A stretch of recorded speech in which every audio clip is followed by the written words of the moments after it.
Hoje, um dia especial, a gente vai fazer a nossa conclusão dos evangelhos de segunda-feira, terça-feira ontem e hoje, quarta-feira, expondo de uma maneira, espero, didática, o que é o mecanismo do pecado, ponto crucial para quem está se aproximando da Sexta-feira Santa, da morte de Jesus. Começando, como de costume, pela nossa oração no contexto do coronavírus. Obrigado, Pai, por esta provação pela qual estamos passando.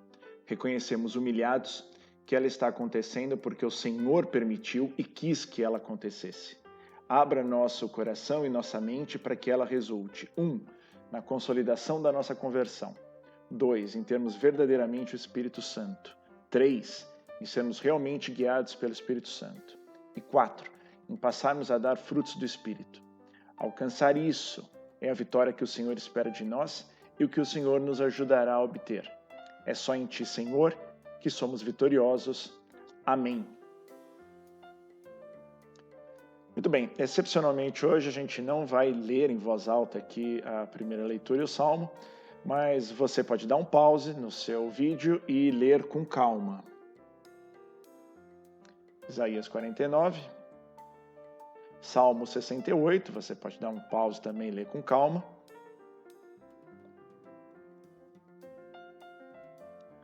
E com isso a gente chega ao nosso evangelho. O evangelho de hoje é Mateus capítulo 26.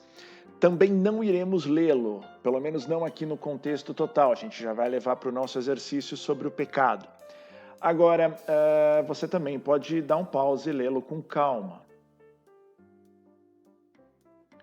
E agora a gente chega então nesse nosso exercício. Lembrando, é a mesma construção que a gente fez na segunda, na terça e na quarta.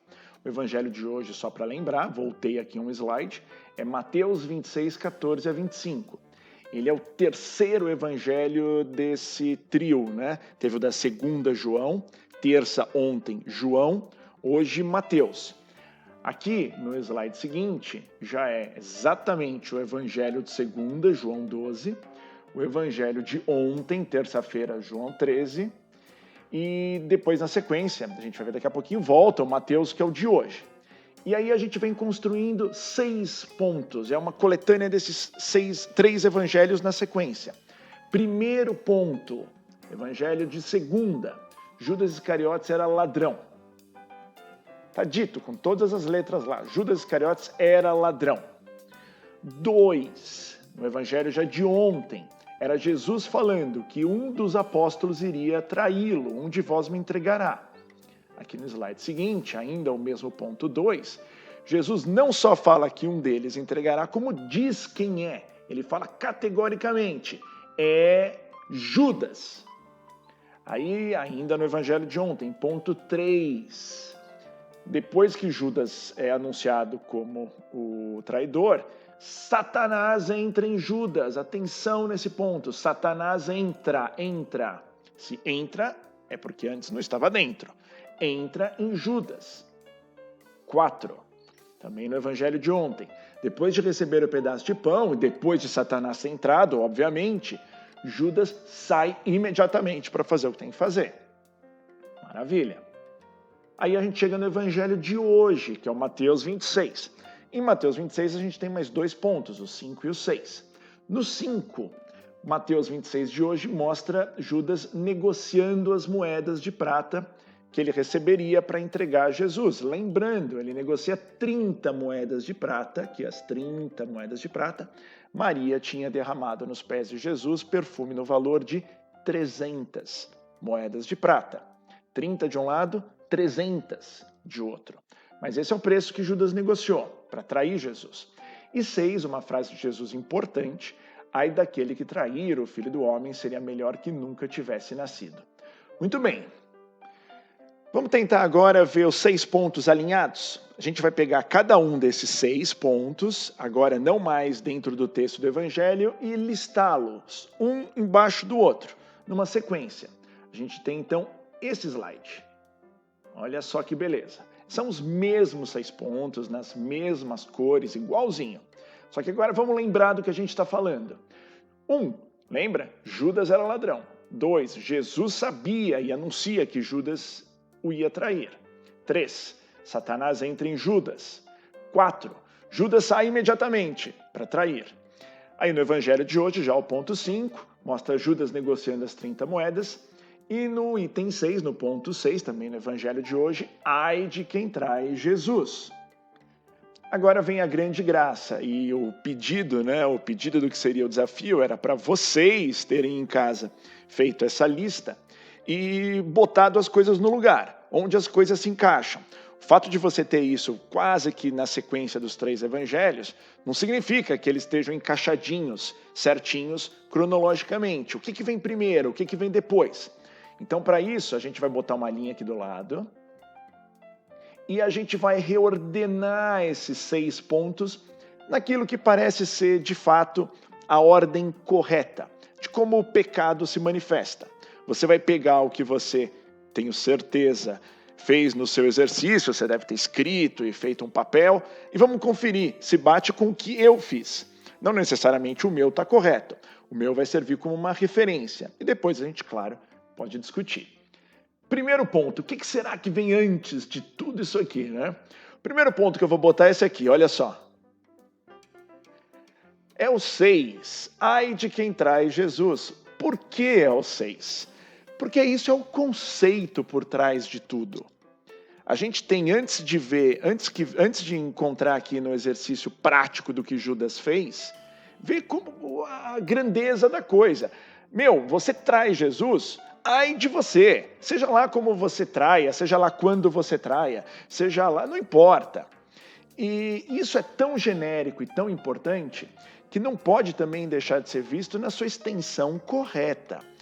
Quando a gente fala aqui, quando Jesus fala, ai de quem trai Jesus, você pode ver no sentido estrito de trair Jesus, como se você armasse uma armadilha para Jesus, só que isso é uma leitura incompleta, porque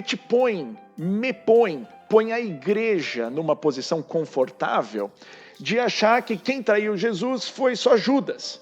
Porque imagina, como é que você vai poder armar uma armadilha para Jesus? Eu vou poder a igreja vai armar uma armadilha para Jesus? A gente nem convive, fisicamente com Jesus. Só que aí eu peço para você ser um pouquinho mais honesto com a sua leitura da Bíblia, com a nossa leitura da Bíblia, e ler que isso aqui é para gente. E que o verbo trair de Jesus, leia que ai de quem pecar. Ai de quem cometer pecados. Leia por trás de trair qualquer pecado.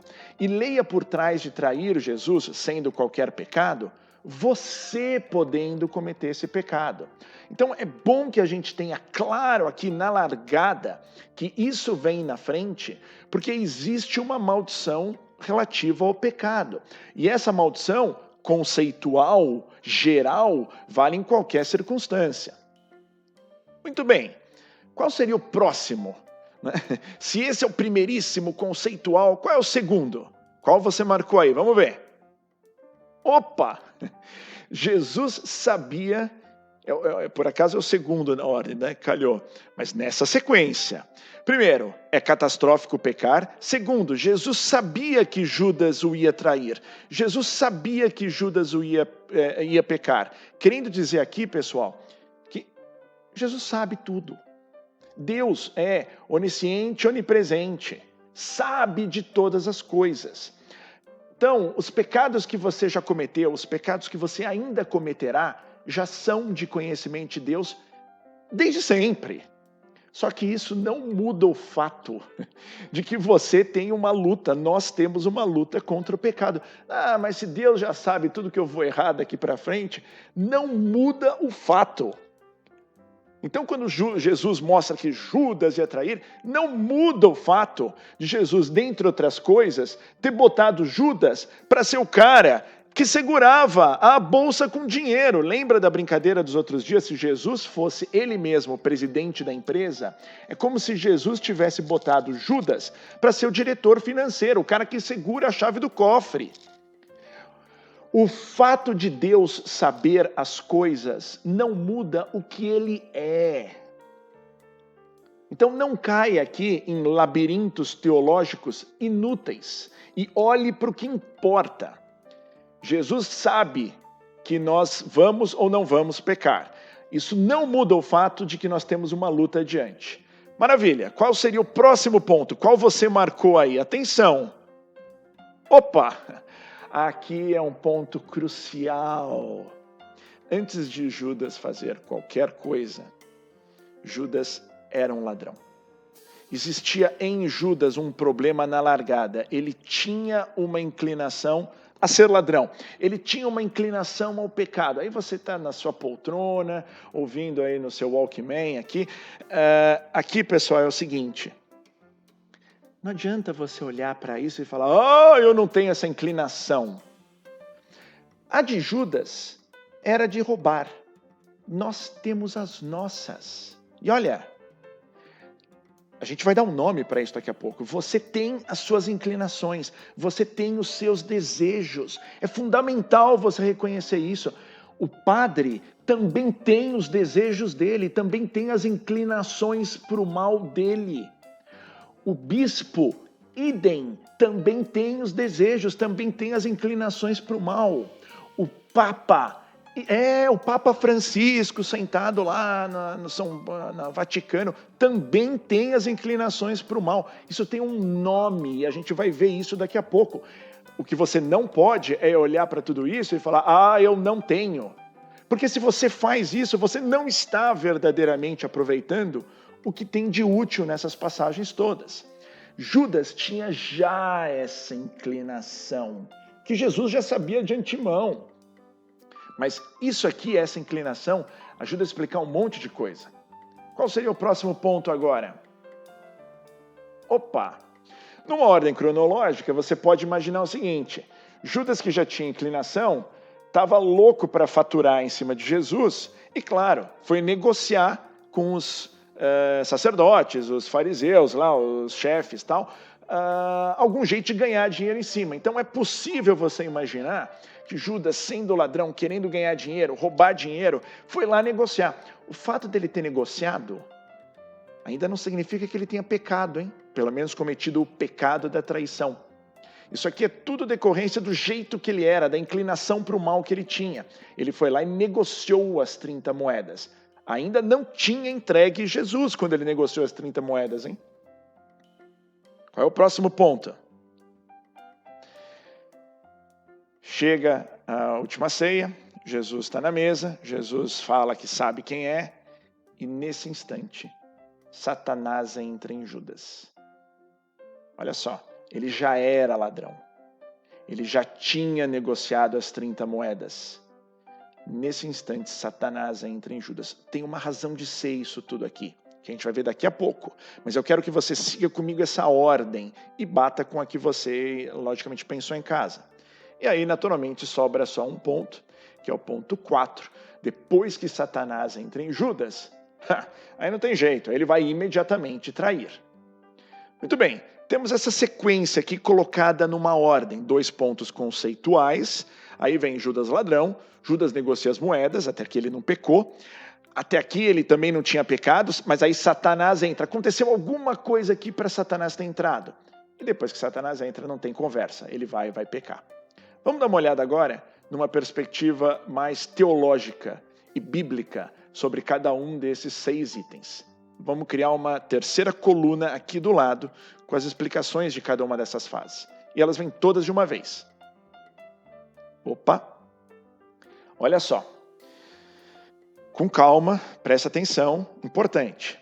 Esses 2 primeiros pontos são os conceituais. E lembra, olha sempre isso aqui, não para Judas, olha sempre isso aqui para você. Os 2 primeiros pontos conceituais, gerais, eternos.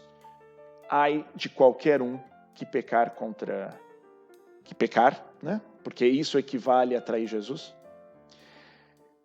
E Jesus já sabe as coisas. Isso aqui eu estou pondo dentro dessa grande chave aqui, como sendo a maldição do pecado. Uma maldição que entrou no mundo lá atrás, no pecado original, e é a maldição a que a humanidade está sujeita. Agora a gente vai ter um item para cada uma dessas 4 outras coisas. Primeiro, Judas era ladrão. Lembra que eu falei da inclinação, do desejo que todo mundo tem, inclusive o Papa, inclusive o seu padre ou o seu pastor? Muito bem. Isso tem um nome. O nome disso é concupiscência. Concupiscência é uma palavra esquisita, difícil. Ela quer dizer desejo. São as inclinações da sua carne. A sua carne, ela é completamente corrompida pelo pecado. O nome disso é concupiscência. Significa que você vai ter que lutar a vida inteira contra essa concupiscência. Quando Judas vai negociar as 30 moedas, o nome disso é tentação. A tentação decorre da concupiscência. Você tem um desejo, aí porque você tem o desejo, você vai ter uma tentação. Aquilo vai pulsar forte em você. Você vai querer aquilo. No caso dele era dinheiro. No seu caso é o quê? Pense no seu caso. Não olhe isso aqui em abstrato. Judas é você. Então aqui Judas vai lá negociar. Ele estava louco para ganhar as 30 moedas. Aquilo é a tentação operando nele. Quando Satanás entra em Judas, aqui é aquele passo final que Judas deu, até que ele estava na fase de estar sendo tentado. Mas ele ainda não tinha efetivamente, ele tinha negociado, ele não tinha recebido as moedas, ele não tinha recebido nada. Acontece alguma coisa com Judas nessa fase aqui, que aí ele vira e fala, chega, agora eu vou trair mesmo. Ele toma essa decisão. Atenção, ele toma essa decisão, agora eu vou.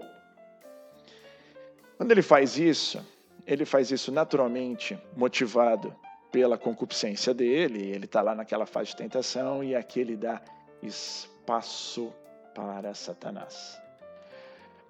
Judas deu espaço para Satanás, nós também damos espaço para Satanás quando nós não lutamos contra as nossas tentações. Você está dando espaço para Satanás e, minha gente, deu espaço para Satanás, Satanás vai e entra.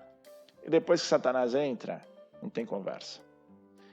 Judas cai em tentação aqui, nesse instante. É quando Satanás entra que Judas está arruinado. E aí, já com Satanás, não tem conversa. Ele vai e vai imediatamente. O nome disso é pecado. Maravilha.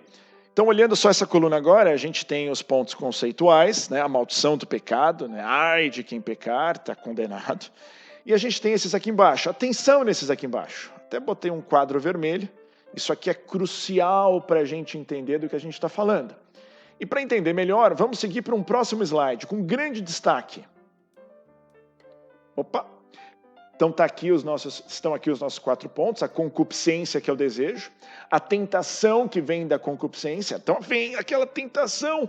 Você pode cair nela ou não.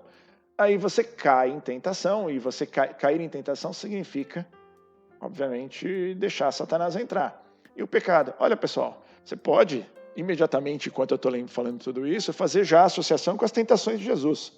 Tem questões que vão sair de lá, mas vai associando. O que era Jesus com fome? Aquela fome de Jesus, que era um desejo de comer, era algo equivalente à concupiscência, era um desejo da carne, ele queria comer, precisava comer, estava morrendo de fome. Vem a tentação. Quando tem a tentação, puxa, de repente vem a sedução, a possibilidade, né? O demônio, né? Satanás entrou em Judas. Só que o que Jesus faz? Jesus não chega para lá em Satanás. Então ele não cai em tentação e, logicamente, não peca. Aqui, no nosso caso, concupiscência que leva à tentação, você cai na tentação e peca. E tudo isso te leva para lembra dos pontos conceituais?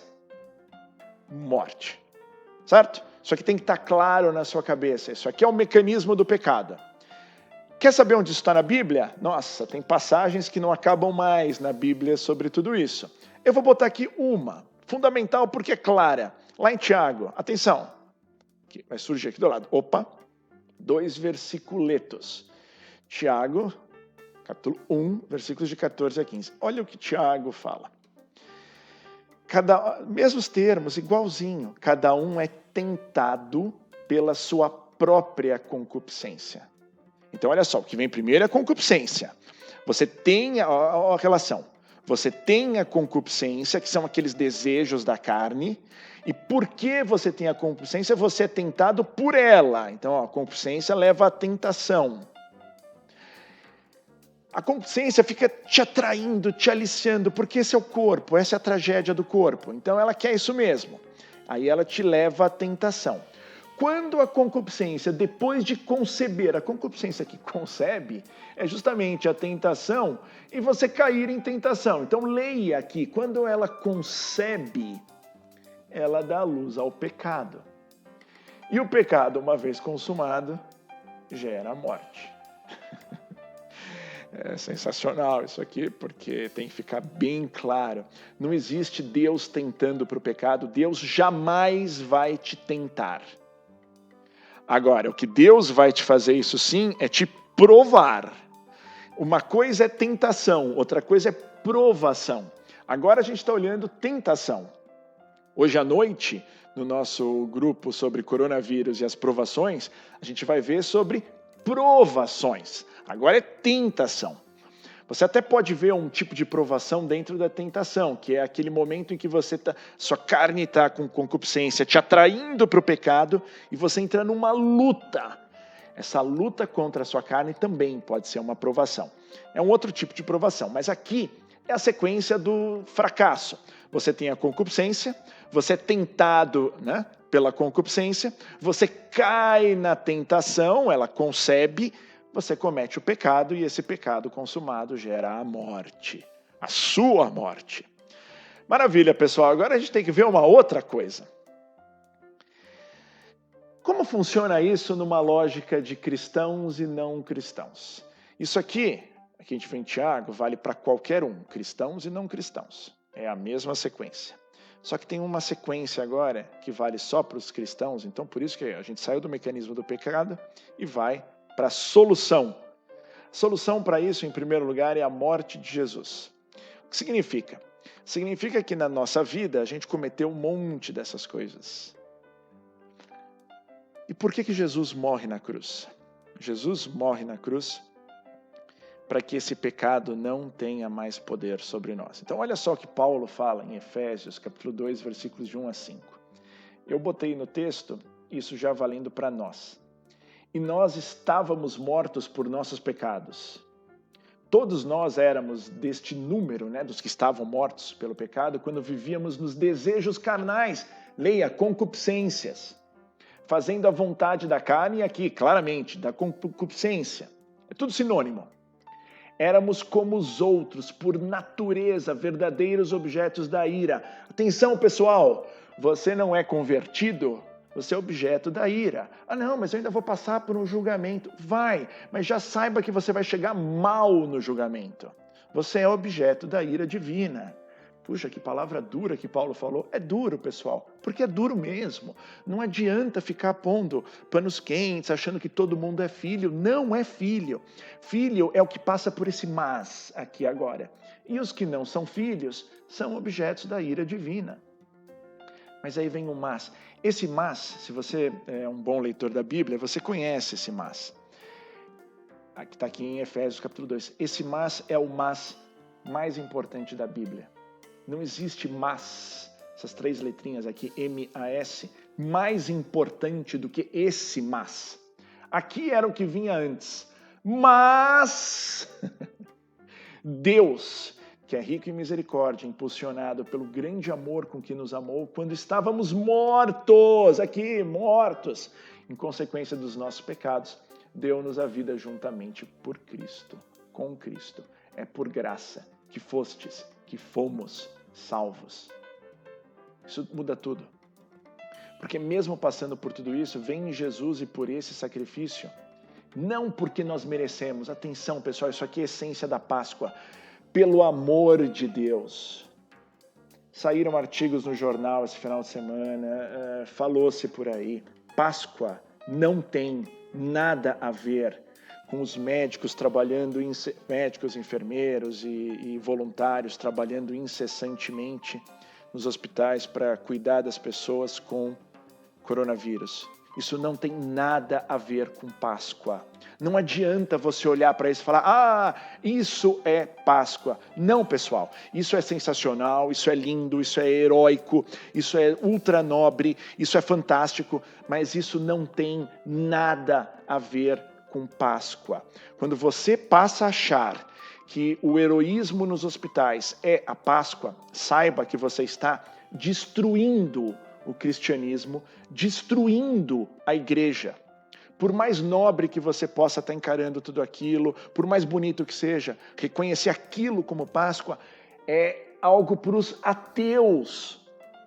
Não tem nada a ver. E olha, repito, aquilo é sensacional. Nós deveríamos estar fazendo aquilo também. Só que aquilo não é Páscoa. O que é a Páscoa? Páscoa é a morte de Jesus que por graça em nós, não por merecimento, por graça em nós, nos permite vencer essa cadeia terrível de concupiscência que na sequência toda leva até a morte.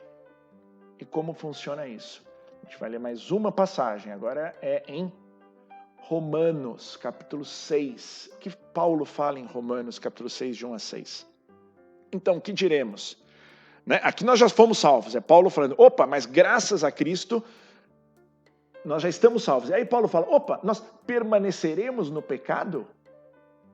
Como assim você cristão vai permanecer no pecado? Agora que você foi salvo e veio Jesus e te lavou completamente, você vai permanecer pecando? Olha o que Paulo fala. De modo algum. Nós que já morremos ao pecado, como poderíamos ainda viver nele? Ou ignorais que todos os que fomos batizados em Jesus, fomos batizados em sua morte? Atenção, batizados em Jesus não é o rito do batismo. O rito do batismo tem a sua importância, tem o seu valor, mas leia que o fomos batizados em Jesus, querendo dizer a sua firme decisão de conversão, sua firme decisão de aderir a Jesus. E não um rito de quando você tinha 8 meses ou era recém-nascido. Estamos falando da sua decisão. Eu não estou minimamente preocupado com o diploma de batismo, com a roupa branca, com um coisinho de prata que jogou água na sua cabeça.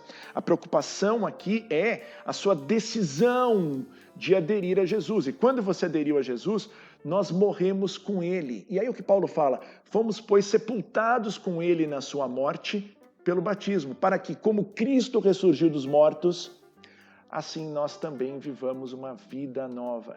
Olha só o que está falando. Morte e ressurreição. E nós também vivamos uma vida nova sem essa sequência. Agora vem uma última passagem muito conhecida de todos nós. Só que pena que a gente não dá valor para ela. Quem sabe agora a gente entenda melhor. Mateus capítulo 6, versículos de 12 a 13. É a nova vida. Paulo não fala de uma nova vida? Nós também vivamos uma nova vida. Essa nova vida, pessoal, é a nova vida no Pai Nosso. Lembrando, o Pai Nosso é a oração dos filhos. Querendo dizer, Pai Nosso é a oração dos convertidos. Os ateus não podem rezar o Pai Nosso?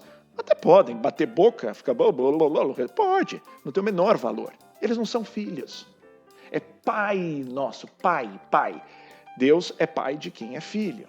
Então olha só o que os filhos, que são os que estão nessa vida nova, podem de fato pedir. Perdoai as nossas ofensas, assim como nós perdoamos aos que nos ofenderam.